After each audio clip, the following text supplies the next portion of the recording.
Hello and welcome to the Beckoning Bookshelf. I'm your host, Jeffrey Ashcraft. Today we will be talking about The War for Middle-earth by Joseph Loconte. This book was published in 2025, so last year. The full title is The War for Middle-earth. J.R.R. Tolkien and C.S. Lewis confront the gathering storm, 1933 to 1945. So what is this book about? Well, the subtitle summarizes it very well. It covers the lives of C.S. Lewis and J.R.R. Tolkien between the end of the First World War in 1919 to the end of the Second World War in 1945, as well as other significant historical events and societal shifts during those years. Now, I know that the subtitle says 1933 to 1945, and the reason why it says that, I believe, is because the bulk of the book covers those years. But the first two chapters do cover between 1919 and 1932. I also decided to look up Loconte because I knew nothing about him. I said this before. When I got this book, I saw that it was a New York Times best-selling author, and I know nothing about the guy. So I figured I would look up what other works he's done, get a little more familiar with him. And I realized I was reading the sequel. I was reading part 2, because in 2017, Loconte published a book titled, and I had to write this down, A Hobbit, a Wardrobe, and a Great War, How J.R.R. Tolkien and C.S. Lewis Rediscovered Faith, Friendship, and Heroism in the Cataclysm of 1914 to 1918. Really, really long title. Loconte, you love long titles. Now, is it bad that I read this book first? No, not really, because I still enjoyed it. Like, you can still enjoy this book, and you can still understand this book and the contents of it without having read that first one. However, this book, the one I did read, does refer to events and people from the First World War, of which I didn't have a lot of context. So if you read that first book, published in 2017 first, you can have a deeper understanding when you're reading this book. So there you go. And you could still enjoy this book plenty, but you would have a deeper understanding if you read the 2017 book first.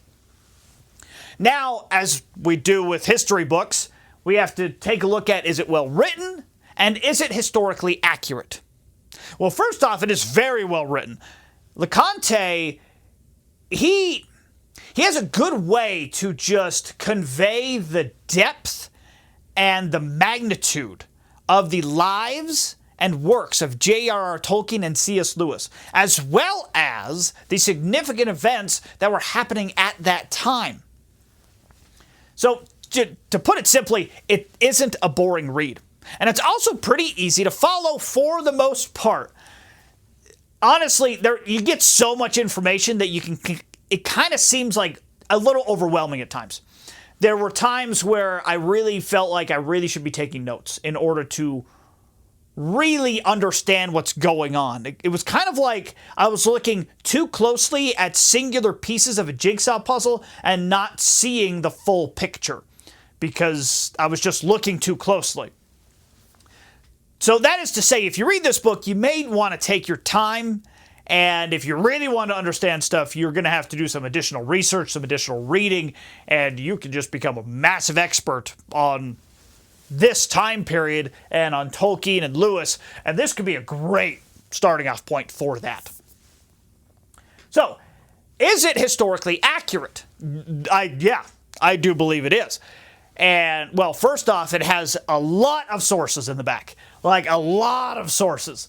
Secondly, Loconte does seem to be an expert on Tolkien and Lewis, and he even received the Tolkien Society's Best Article Award in 2017 for an article he wrote titled, How J.R.R. Tolkien Found Mordor on the Western Front.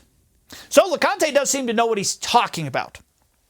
And he provides a lot of quotes from not only Lewis and Tolkien, but several people who knew him, several of his students and stuff like that. So, what did I think was cool in this book? What's something that I'm taking away from it? Well, I loved just Tolkien and Lewis's absolute love of literature and how they were just so unapologetic about what they enjoyed about great literature. And I think the whole thing can be summarized pretty well by a singular quote from one of Lewis's students during the Second World War. This is from Helen Tyrell Wheeler. Again, she was a student of Lewis during the Second World War and attended lectures from Tolkien. And she said the following about what she has learned from Lewis and Tolkien concerning literature. She said, "What it meant for my generation of English language and literature undergraduates was that," this is the important part, "what happened in the great books was of equal significance to what happened in life. Indeed, that they were the same. And that, to this importance, time could make no difference if you read the text as it should be." I think that summarizes Tolkien's and Lewis's views on literature very well as their own works.